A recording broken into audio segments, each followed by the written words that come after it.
Here's a review of the X5 Gen 3 versus the X7 Gen 2. Starting off with the build quality, the button placement is different. The power on the X5 Gen 3 is on the side here, where they moved the power button up to the top. And the difference is this one glows with the light in here, where this one there's no indication other than here where the amp module fits. It lights up and basically has a glow effect.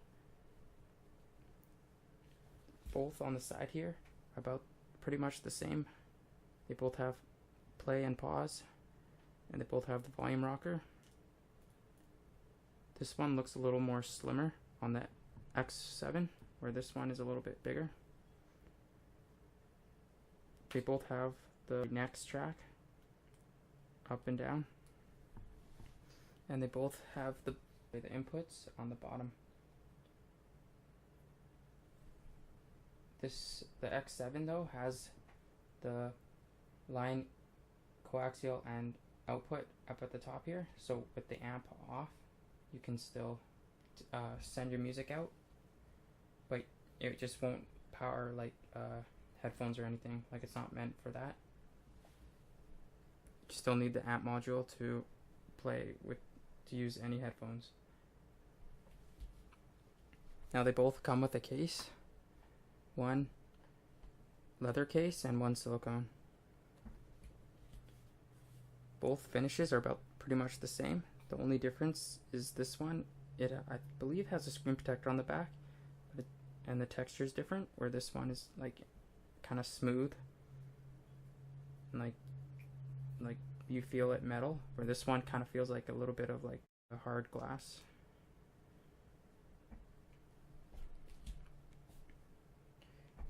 The X7 Gen 2 upgraded to 2 gigs of RAM compared to the last model, where the X7 only had 1 gig, which makes it a little bit faster in the UI. And I find this one kind of lags a bit. Like when you're scrolling around here, kind of feels like laggy.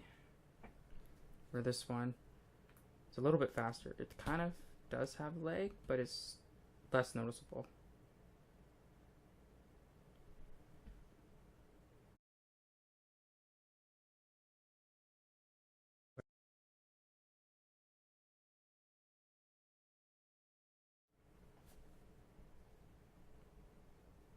It seems a little more fluid.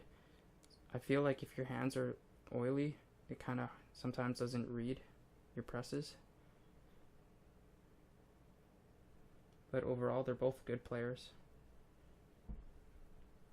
The difference too is this one has the ESS 9028 Pro DAC chip inside, where this one uses 2 dual AK4490s.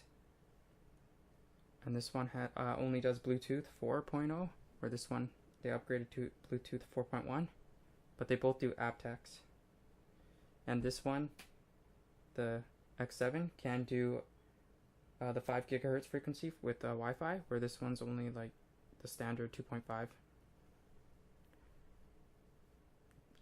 Here up at the top, might be hard to see, but it does show what amp module you have. So this one says AM3. I guess, I'm not sure. I think they have an AM3 regular, but this one's the AM3 Plus. So I'm not sure why, or sorry, AM3A. I'm not sure why it doesn't show it. On the back here, it does say AM3A module.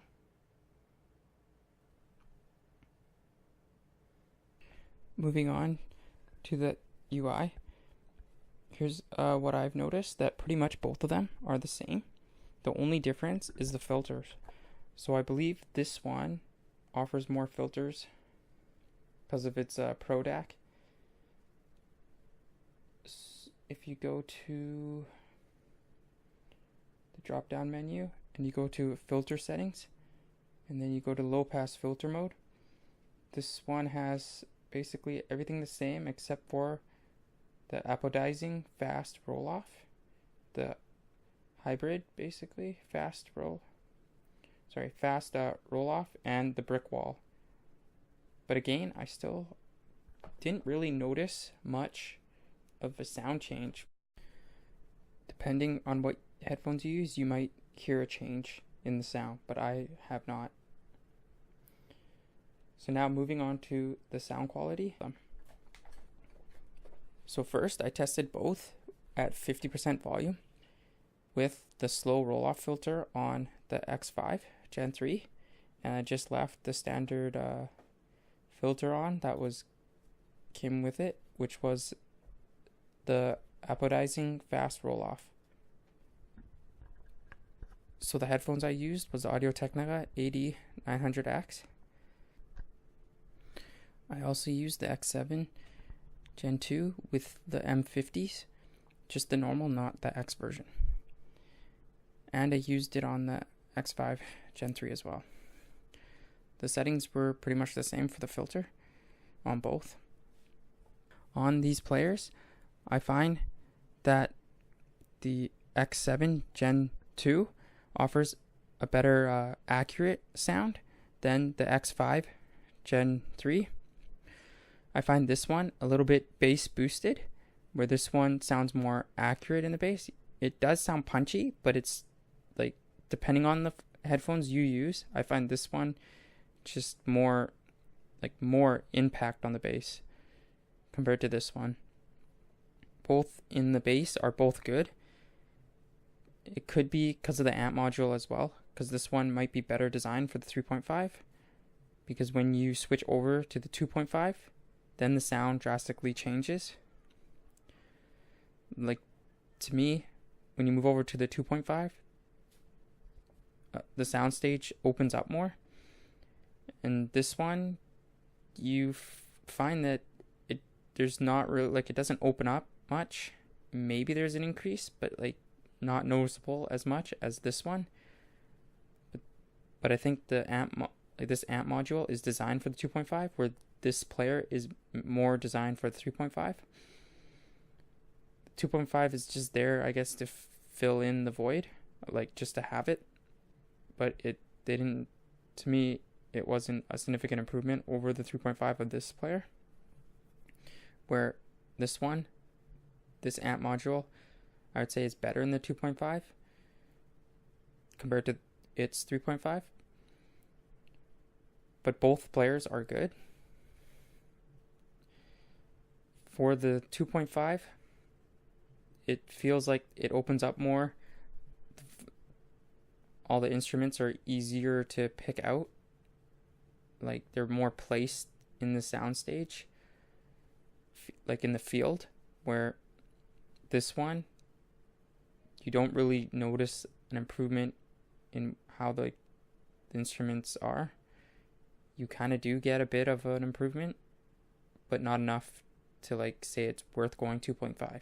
If you only tested a 2.5 out of this player, I would say it's like a gimmick. It's not even worth it. But then when you move to this player and use this 2.5, you're like, oh wow, that's what a 2.5 like balance output can do.